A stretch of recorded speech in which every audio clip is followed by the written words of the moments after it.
happening, folks? I'm Nick with Rotor Quad Squad, and today Foxeer has hooked me up with the new Arrow V3 camera. Now, they're on the bottom. They always put their stickers on the side, now it's on the bottom. So this is a 600 TVL daytime, 650 TVL black and white for nighttime camera. It shows it has built-in OSD, shows you voltage, flight time, and you can run a call sign edit name. They've bumped the voltage up to from 5 volts to 5 to 40 volts instead of 5 to 32. So, what is that? 7S? Whatever. You can run this to 6S, no problem.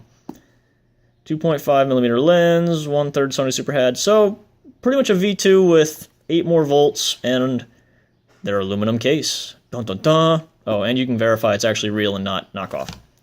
So, it's pretty. I like that they've changed their little box here. It looks, presentation style. They always have these wonderful products and it's just kind of stuffed in foam, but you see your nicely embossed box, open it up, boom, pretty. Now coming out of the box here, it feels to be the same weight as the old Arrow V2. The metal case feels nice. It does not feel heavy. Let me throw it on the scale real quick. We have 15 grams. So realistically, I think the Arrow V2 was like 12 or 13, so not a whole lot of difference, and you gain a metal case. I like that finish on it too. Mine came with a 2.5 lens. I did a little bit of searching around. I didn't see any, but typically theirs come with a 2.1, 2.5, or 2.8 option. So check out Foxeer's website. Obviously, they're probably still in production, so they're not all out yet. All right, I'll put it down, see what else. Pop the foam out. We've got instruction manual, how to set up the OSD, change some settings around, typical stuff. We've got Foxeer, love to hear from you. Looks like a review card. Cool. I really have to say, Foxeer appears to have stepped up from a small-time retailer to an actual quality product. I mean, hell, they embossed the box. It's got all kinds of little quotes on it. Anyway, I'm done rambling. We've got a matching aluminum stand, same blue color, and we have the Osd Remote. Now, these little things are going for $38.90, right around $40. I've seen about a $3 variation from $38 to $42. Not a huge deal. They do have the built-in OSD, which is cool. I flew my Arrow V2. I've got 2 of them. And they work great. Nice little basic OSD. I mean, to me, OSD serves as a distraction, but all I need is a voltage out in the corner and possibly flight time. So these always serve my purpose quite well. I do think it's funny, every time they send out another one of these, there's more and more things to plug in. It looks like they've added a second ground.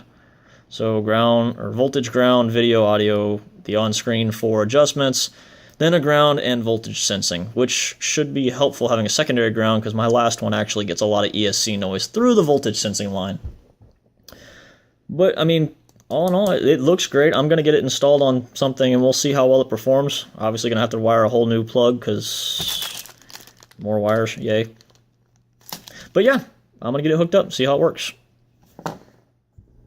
Got to get out this morning, do a little bit of side-by-side comparison. This is the Arrow V2 and this is the Arrow V3. A couple things I noticed. Number one, this camera, they changed the font size. So I'll put a side-by-side here. The Arrow V2 had some real blocky, big, thick font.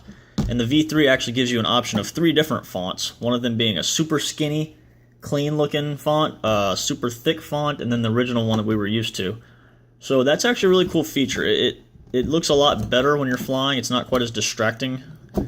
It does offer that built-in OSD, so it'll tell you voltage, call sign, and flight time. I had to think about that.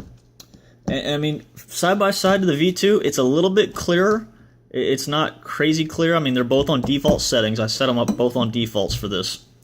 But they both have a very similar color control, very similar colors, actual scene colors. I did get a little bit of ESC noise initially, but I rearranged the VBAT wires and solved that problem. I did want to mention, though, and I don't think you'll be able to get it in here with this. No.